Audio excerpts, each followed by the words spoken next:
And that brings us to the analysis of Shields and Brooks. That is syndicated columnist Mark Shields and New York Times columnist David Brooks.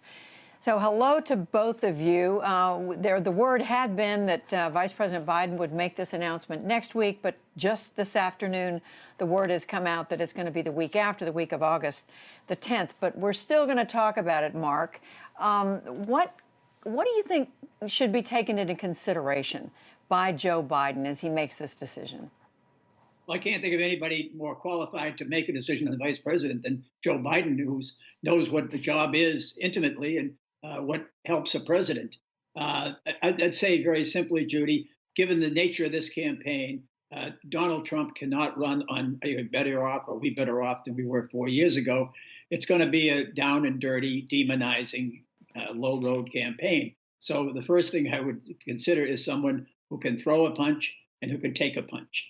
Someone who's been there and understands what it means to stand up for your side and to respond. And I think that's the first qualification beyond obviously the comfort level that the presidential candidate has with her. David, somebody who can take a punch, throw a punch, anything else? Well, that sounds like Kamala Harris to me. But I guess I see it a little differently. I think the vice presidential selection makes almost no difference in the election. Historically, there's been no upside. It hasn't really affected people's votes. Sometimes you get a downside if there's a scandal. But I would think about governing. If Joe Biden is elected, he'll be trying to administer the New Deal and the progressive era all at once.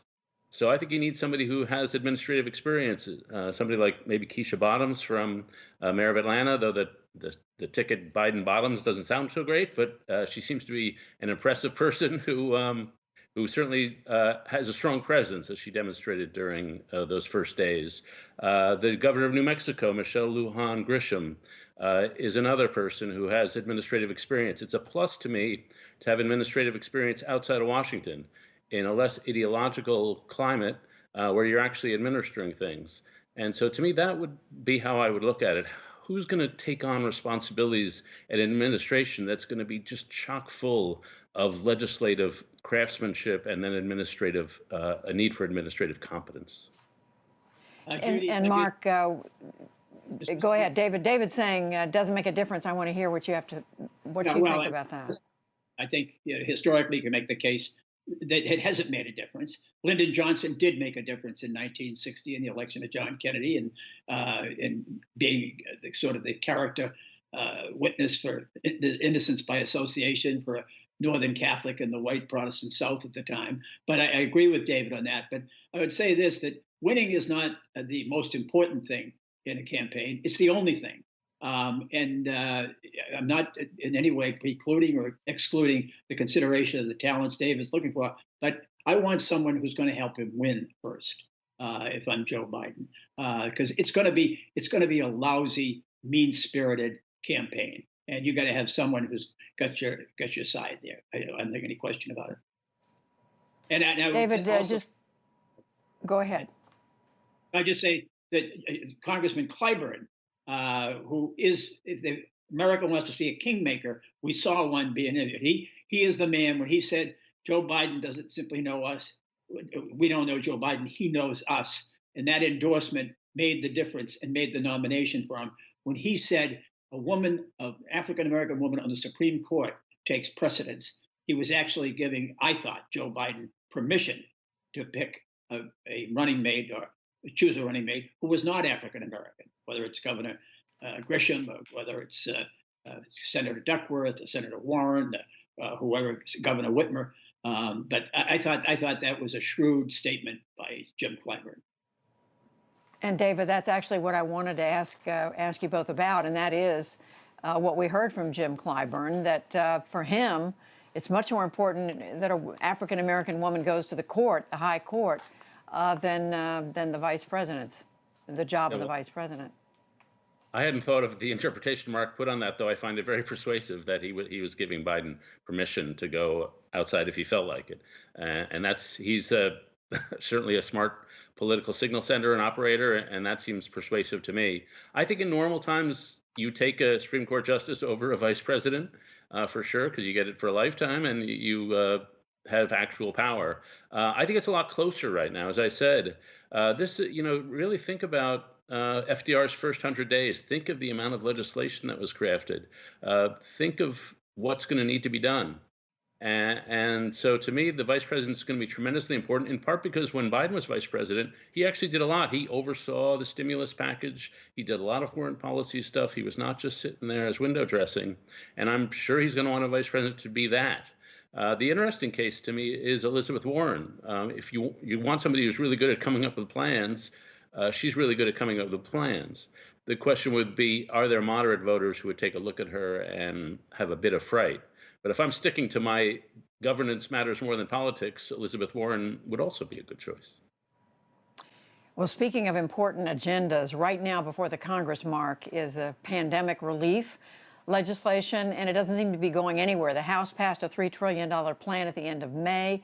Senate Republicans haven't been able to agree among themselves. You've heard the reporting on all this. Who's to blame? The Republicans are saying the Democrats' fault. The Democrats are saying it's Republicans. Who bears responsibility?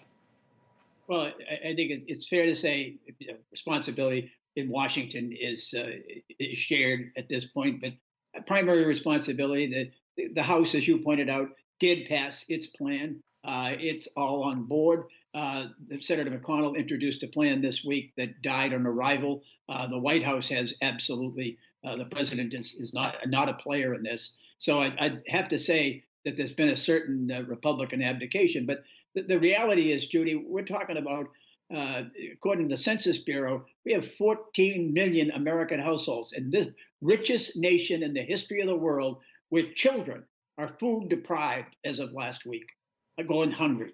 And that is unacceptable. And leaving town at a time when you haven't resolved it is just unacceptable. I mean, I think every member of Congress really has to face that. I mean, they should be there, they should be working, and they should come to a resolution.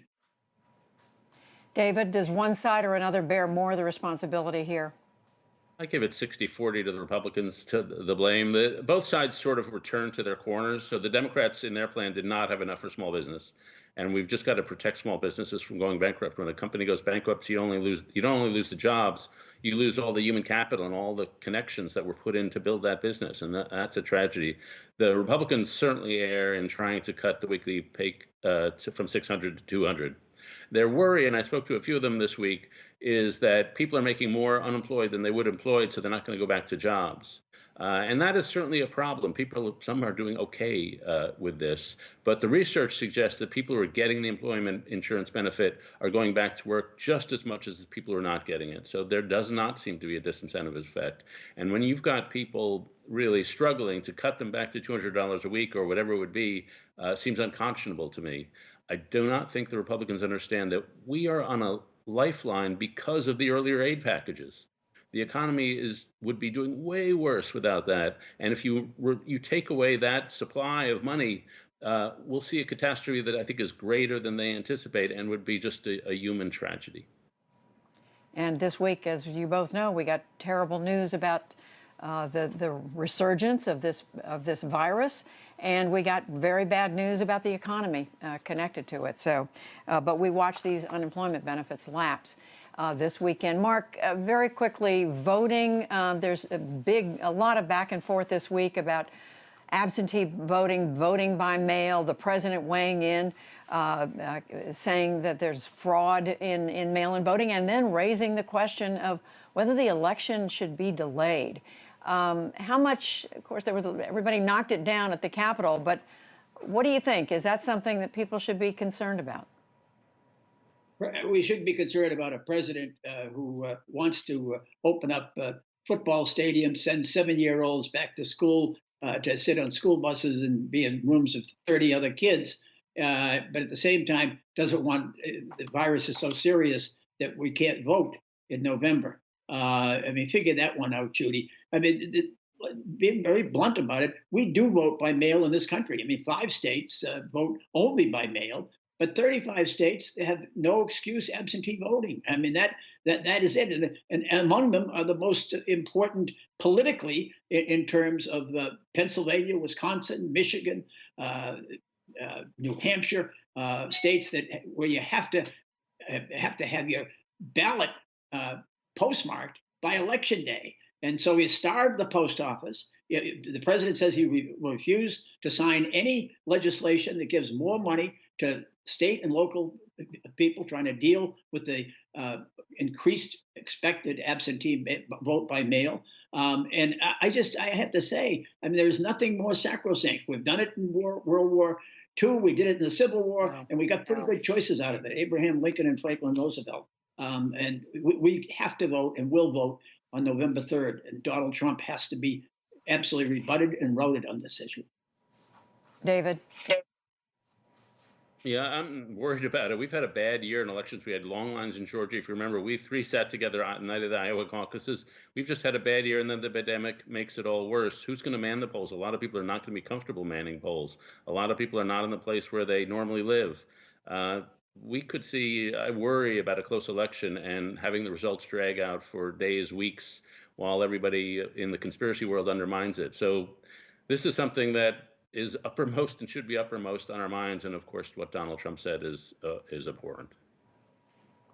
And finally, David, I didn't give you a chance last week to say something about John Lewis. The nation said goodbye to him all this week, and then yesterday, that very moving funeral service in Atlanta. Thoughts about how that unfolded and what his life meant? Well, just on the Obama eulogy, I thought it was an excellent eulogy. I did not mind if it was political. If Barack Obama wants to deliver a funeral at my eulogy at my funeral and wants to dedicate it to the causes I dedicate my life to, that's fine by me. And what he emphasized about Lewis was what was so impressive about him and the whole movement, which was its aggressiveness. It was constant offense. It was always marching. Whenever there was a debate internally, should we march or is it prudent not to march? Lewis was always, no, we're marching. And it was that sense of constant pushing, constant pressure that I think made it so successful as a movement and made him so heroic as a person. I didn't know him well. I knew him in a repertorial context. And what always struck me is he could have carried himself as a saint. And he had something saintly about him, but he carried himself just as a normal human being, and it was extremely approachable. And so, you know, there's a reason we're all paying attention, because moral exemplars don't come along every day. They certainly don't. They certainly don't. We are all touched by his life and by his legacy. Thank you both, David Brooks, Mark Shields. Thank you.